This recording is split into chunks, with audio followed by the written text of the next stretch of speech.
English Leap Podcast. From Speak English with Class. Hey there.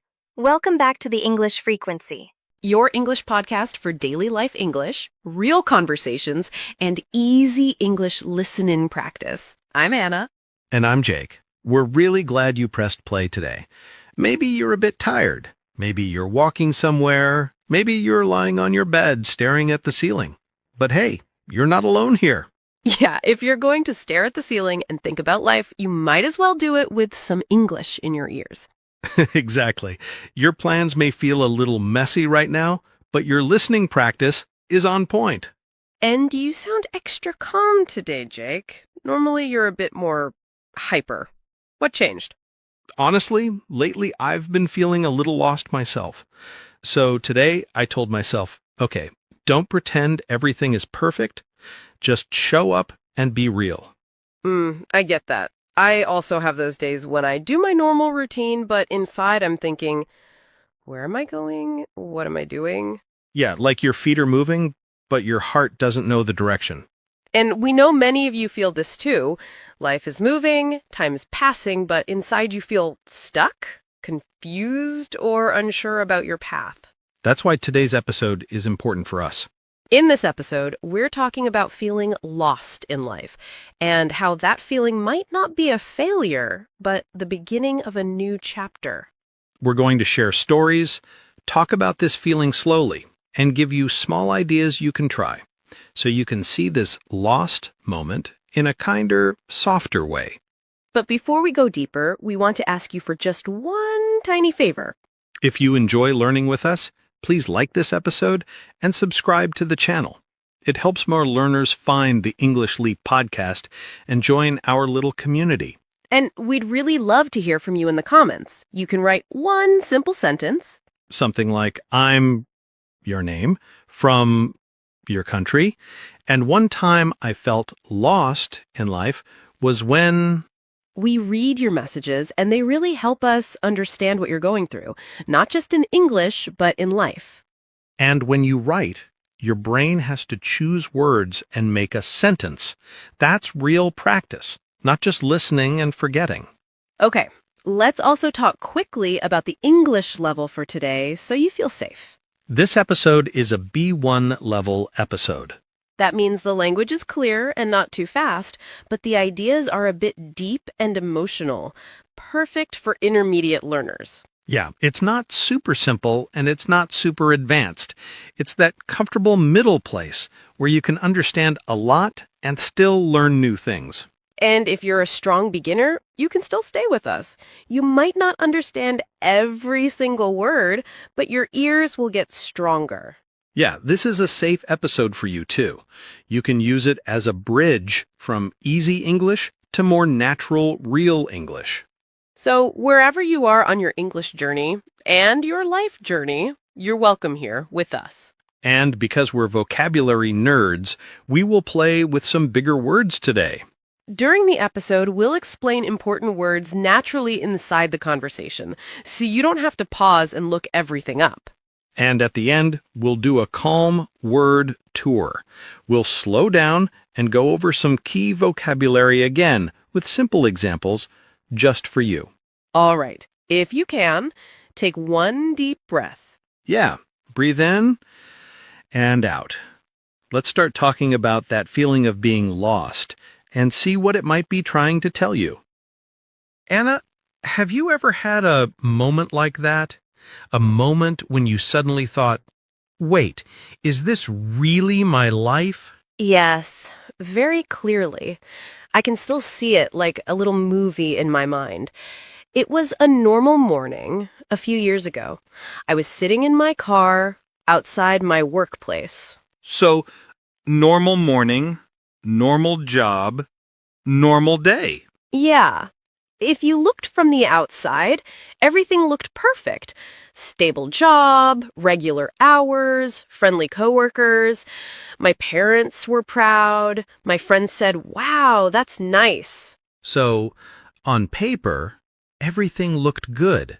Safe, stable, successful. But that morning, I just sat there, holding the steering wheel. I didn't want to open the door. My body was still, but my mind was shouting, I don't want to go in. Inside my head, I thought, is this it? Is this how the next 10 years will feel? Wake up, drive here, go home, repeat? And that thought hit me like a wave. In that moment, I knew something was off. I wasn't on my real path. I was a little off course. Wow. Yeah, that really hits. I had a similar moment, but for me, it didn't happen in a car. It felt more like I was walking inside a giant maze. A maze? Yeah, imagine those tall green walls where you can't see over the top. I kept turning left, right, forward, but every turn just made me more confused. In my head, I kept asking, am I doing the right thing? Is this really my path, or just the path I fell into by accident? That picture is so strong. Everyone walking confidently and you bumping into walls, turning in circles. And the hardest part was, everyone around me looked like they had it together. They looked like they had maps, directions, a plan. And I felt like the only one standing there with empty hands, no map, no idea. That's such a lonely feeling. Everyone with maps and you with nothing.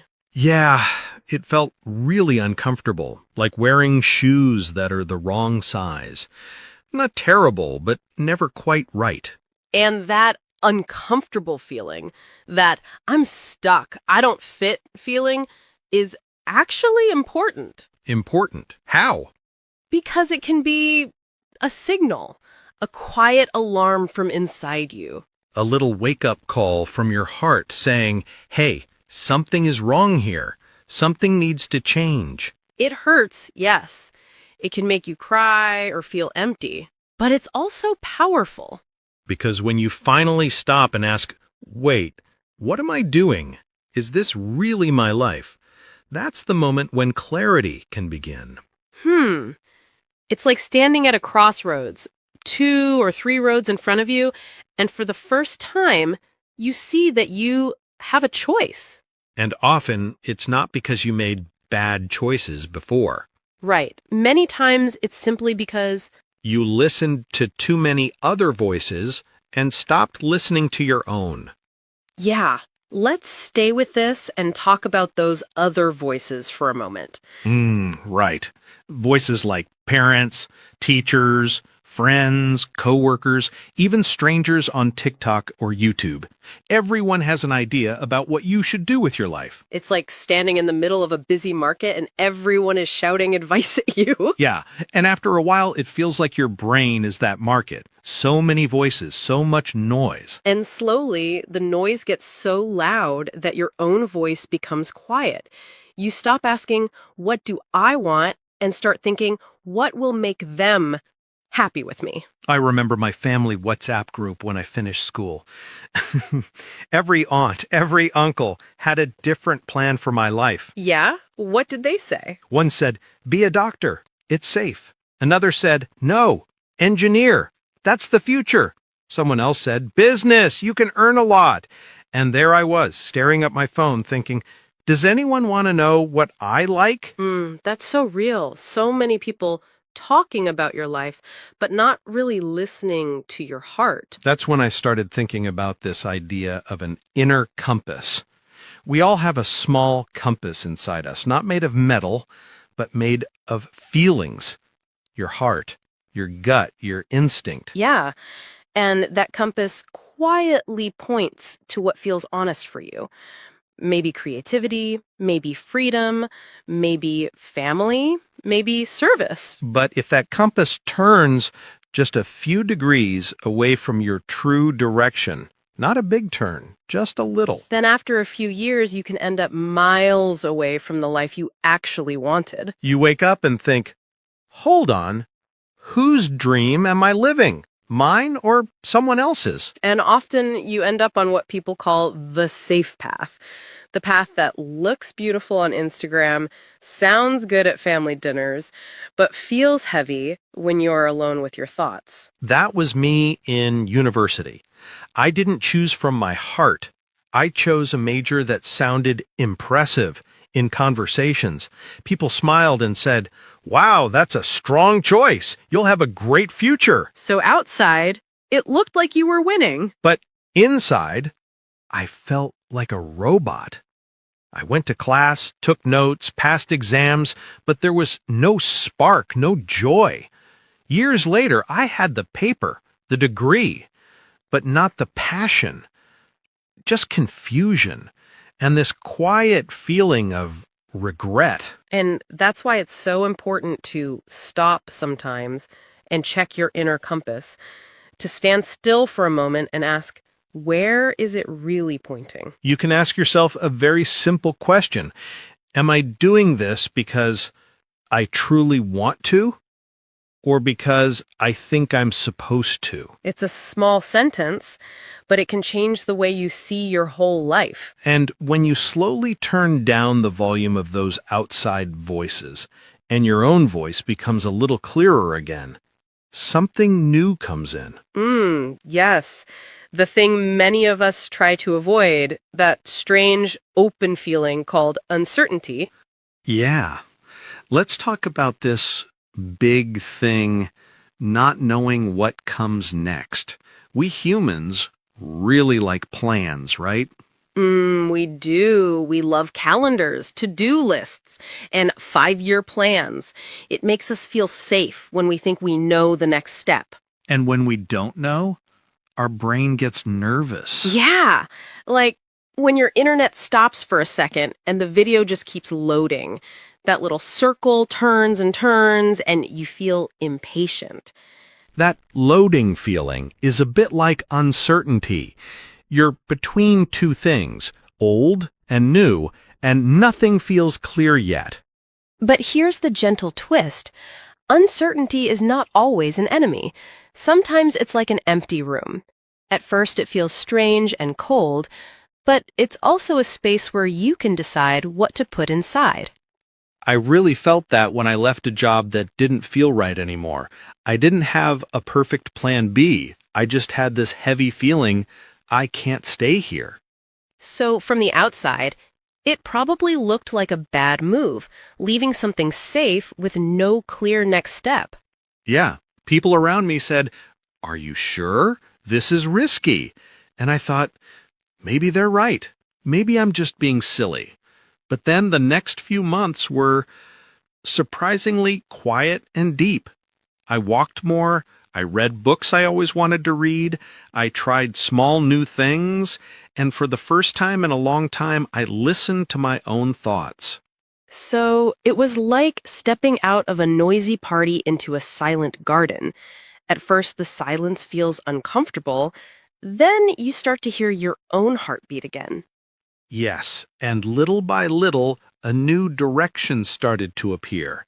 Not in one big moment, but like the sun slowly coming up. First it's dark, then gray, then you see shapes, and then the colors come back. That's the strange gift of uncertainty. When things are not fixed, we become curious again. We ask better questions. We try small experiments instead of running on autopilot. It's still scary, for sure, but it's also the space between the old life and the new life, like a bridge you have to walk across. So, if you feel unsure right now, maybe it's not proof that you failed. Maybe it's just proof that you're standing on a bridge. You don't have to see the whole map of your future. You just need to stay open and curious and trust that something new might be growing quietly in this in-between space. And to even guess what that something new could be, you have to look at what really matters to you. Yeah, that's important. When you say what really matters, Anna, what are you talking about exactly? I'm talking about your values, the simple things that are truly important in your life. Not your job title, not your exam score, not how many likes you get. Values like family, freedom, learning, kindness, health, the big things that make your heart feel right. Yes, you can ask yourself, what 3 things do I deeply care about in my life?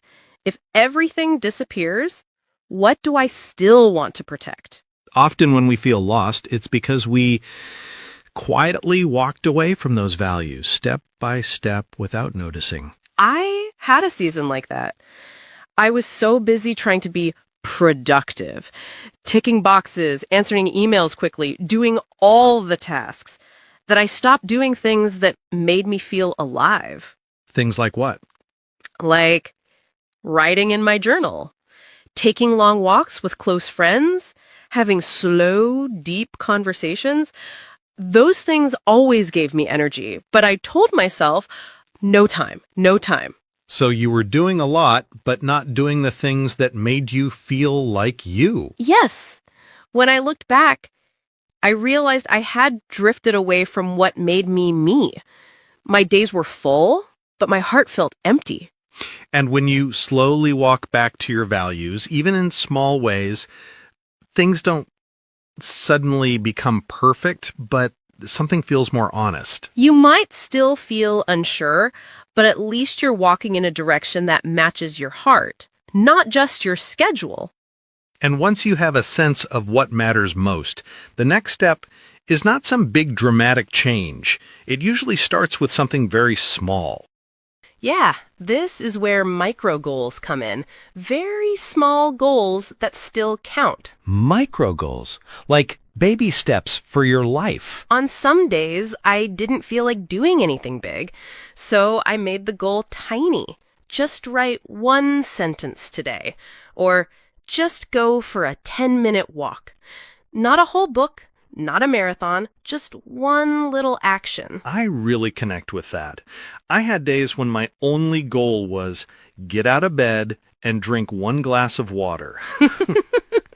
That was my big win. And you know what?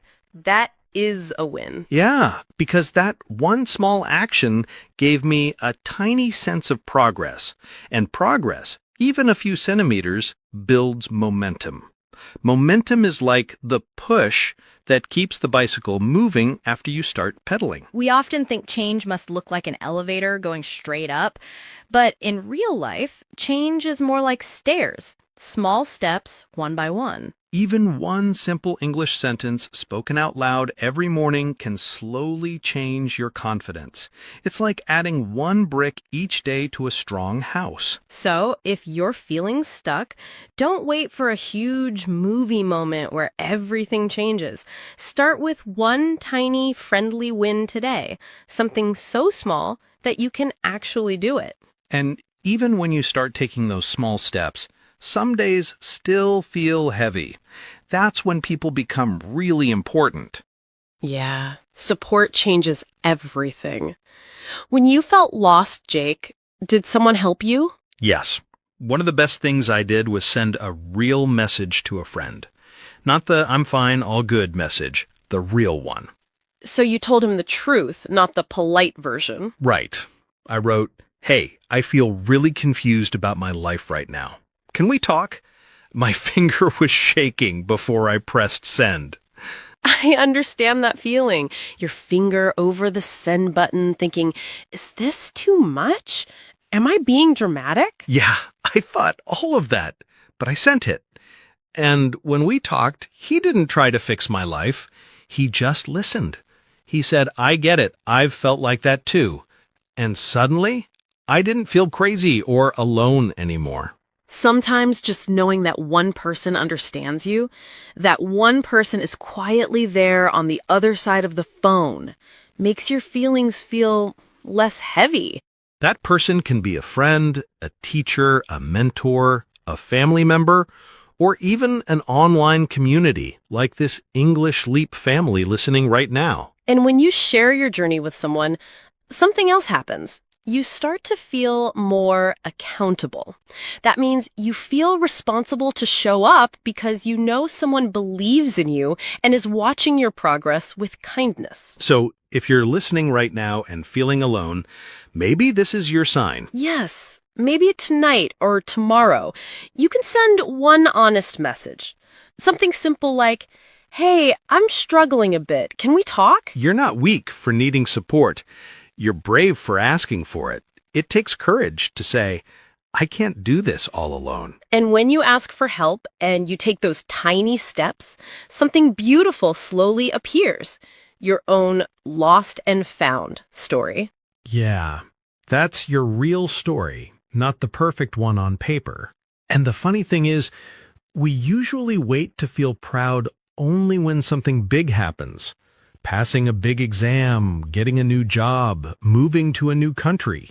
But there are so many quiet moments that also deserve love and respect. Moments like the night you didn't give up, the morning you got out of bed when you felt empty, the day you pressed play on this episode instead of scrolling mindlessly. Yes, we remember our mistakes so clearly, the things we did wrong, the chances we missed. But our brave moments, we forget them so quickly. Last year, I started something small. I called it my Lost and Found Journal. Nothing special, just a simple notebook. On one side of the page, I wrote down moments when I felt stuck, sad, or confused. And on the other side, you wrote what you found in those moments, right? Yeah, on the other side, I wrote what I learned or discovered later. Sometimes I found patience. Sometimes I found a new idea. Sometimes I realized, oh, I met an important person during that time. When I looked back, I realized I wasn't just lost. I was changing, growing, becoming a different version of myself. I really love that picture. Like your life is a little lost and found office. You lose something, but you also find something new. Strength, wisdom, courage. Maybe today you can think of one time you felt lost and ask, what did I find there? Maybe you found a new friend. Maybe you found more courage.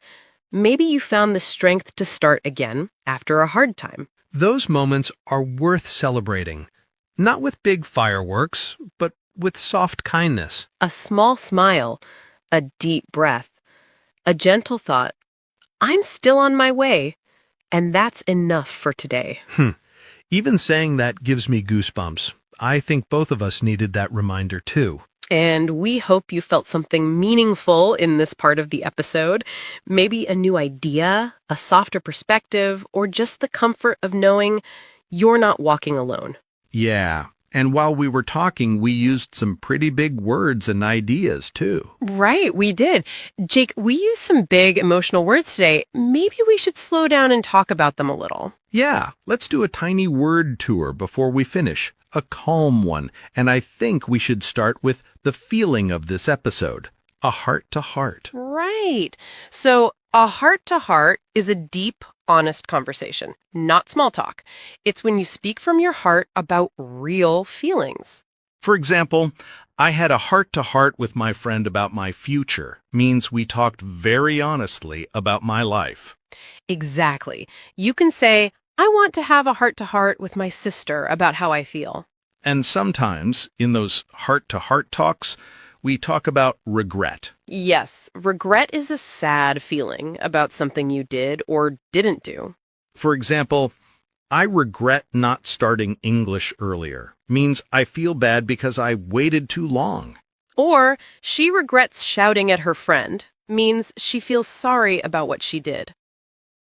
Another big word we used was uncertainty. Uncertainty. That feeling when you don't know what will happen next. Exactly. Uncertainty is when the future is not clear and you feel unsure. You can say, there is a lot of uncertainty in my life right now. When you don't know what will happen with your job, studies, or relationships. But inside uncertainty, we also said a more positive word, curious. Yes, curious means you really want to know or learn more about something. For example, She was curious about painting, so she joined a weekend class. Or, I'm curious about life in another country means you want to explore and understand it more. We also talked about how we sometimes drift away from our real values. Yes, to drift means to move slowly without clear control or direction, like a boat with no driver. You can say, he drifted away from his real goals, meaning he slowly moved away from what was important to him. Or, I drifted into a job I didn't really like, means you didn't choose it strongly, you just ended up there. And then we said something more hopeful, momentum. Momentum is the energy that keeps you moving forward once you start. For example, when she studied a little every day, she built momentum, and it became easier to continue. Or, I lost my momentum with English, but I want to start again with 5 minutes a day. Sometimes after momentum, you get a breakthrough. A breakthrough is big progress after struggling for some time. You can say, after many tries, he had a breakthrough in speaking English, meaning suddenly he spoke much better. Or, that conversation was a breakthrough in our relationship because it changed things in a good way. We also used the word accountable when we talked about friends and support. Yes, accountable means responsible for your actions. You feel like you have to show what you did. For example, I feel more accountable when I study with a friend because you don't want to disappear or be lazy. Or, my study group helps me stay accountable, means they help you keep your promises. And then there's the word mentor. I really love this one. A mentor is a person who guides you and helps you grow, like a wise friend or teacher. You can say, my English teacher became my mentor and helped me in difficult times. Or, I'm looking for a mentor in my career, means you want someone more experienced to guide you. We also said milestone when we talked about celebrating small wins. A milestone is an important step or event in your journey. It's like a special point on your road. For example, finishing my first English book was a big milestone for me. Or, listening to a full English podcast is a milestone in your listening journey. Then we used the word detour when we talked about your life path. A detour is a different or longer way you take when the normal road is blocked. You can say, his career had many detours, but each one taught him something new. Or, I took a detour and studied something different for a few years, meaning you didn't follow the direct path. There was also a feeling word, goosebumps. Goosebumps are small bumps on your skin when you feel a strong emotion, like fear, excitement, or deep inspiration. For example, her story gave me goosebumps. It was so powerful. Or, I get goosebumps when I listen to this song because it touches your heart.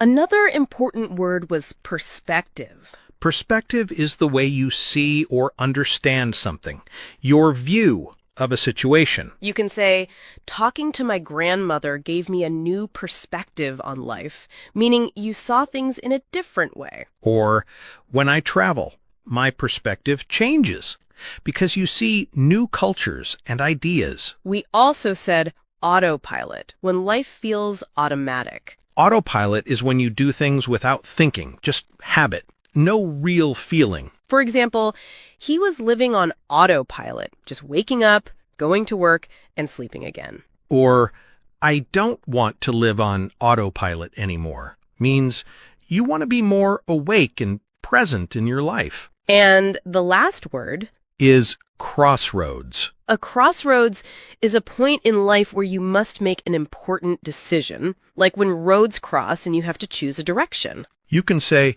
she felt she was at a crossroads. Should she stay at her job or start something new? Or I'm at a crossroads with my English. Should I give up or try again with a new plan? If you didn't catch every word, it's okay. You can listen to this part again, slowly, like a mini lesson. And if you want a small challenge, choose one of these words and make your own sentence. You can say it quietly in your head. Or be brave and write it in the comments. That's like sending your English brain to the gym, but a calm gym. Yeah, a small, friendly gym where everyone is learning together, step by step. And if you're still here with us at the end of this episode, we just want to say we're proud of you. Really, we are. Whether you feel lost, are slowly finding your way, or already walking on a new path, you showed up today, and that counts. Yes, and if this episode helped you, tap like, subscribe, and share it with someone who maybe feels a little lost right now. Thank you for spending this time with us. This is Anna. And this is Jake. And you've been listening to the English Leap podcast. Stay kind to yourself. And keep going. One small, gentle step at a time. Your progress doesn't end here. To continue advancing your English skills, click on the next video or explore the additional videos we've thoughtfully selected for you.